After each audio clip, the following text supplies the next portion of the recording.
The first thing I saw when I opened my eyes was a white ceiling and the smell of medicine. The nurse said, "You're lucky to be alive." But I didn't feel lucky. I felt empty. David was standing by the door, his face pale, his eyes swollen. He didn't say a word. He just kept staring at the floor like he wished he wasn't there. And that's when everything came rushing back. The dinner, the laughter, the drink Anita poured for me, and the darkness that followed. I was in the hospital because my best friend tried to kill me. Anita and I had known each other since secondary school. We shared everything: secrets, clothes, dreams. Even when life separated us for a few years, she found her way back. She came to visit me one evening in Gwarimpa, looking so happy, so warm. I didn't know she had come with death in her smile. When David met her for the first time, he said, "You have such a loyal friend." I smiled. I was proud of her. I didn't know she was watching him that day, not like a friend, but like someone who wanted what I had. David wasn't just a boyfriend. He was my peace after years of pain. I met him when I had nothing left, after heartbreak, disappointment, betrayal. He treated me like I was enough. He said I was his answered prayer. He made me believe in love again.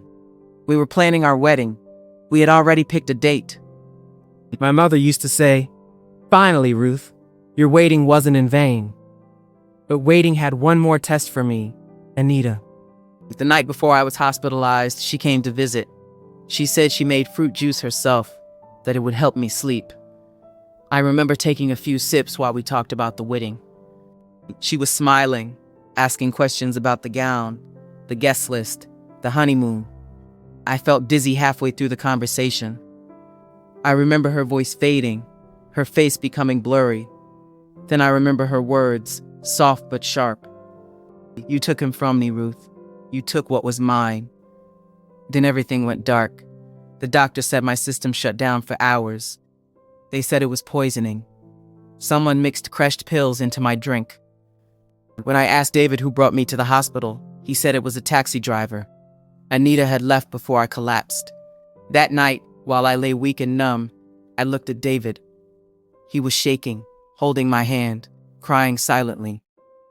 I wanted to ask him why. Why didn't he see the signs? Why didn't he protect me? But I didn't have the strength. 2 weeks later, when I came home from the hospital, David was gone. No calls, no texts, just silence. Then, one morning, my phone buzzed with a news alert. Businessman David Okafor ties the knot in a private ceremony in Asokoro.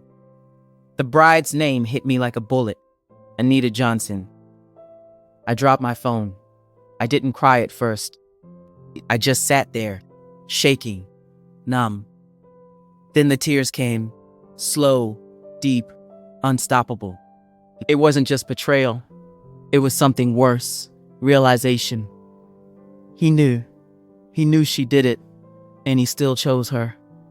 Weeks passed. People said time heals. They lied.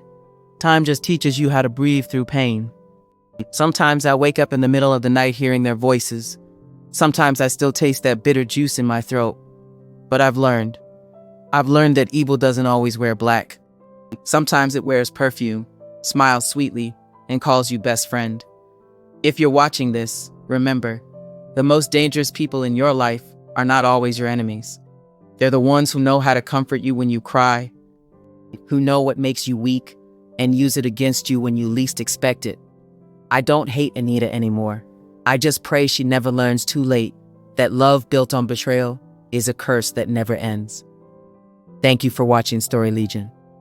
Like, share, and subscribe, because some stories don't end with revenge. Some just end with silence and a heart that never heals.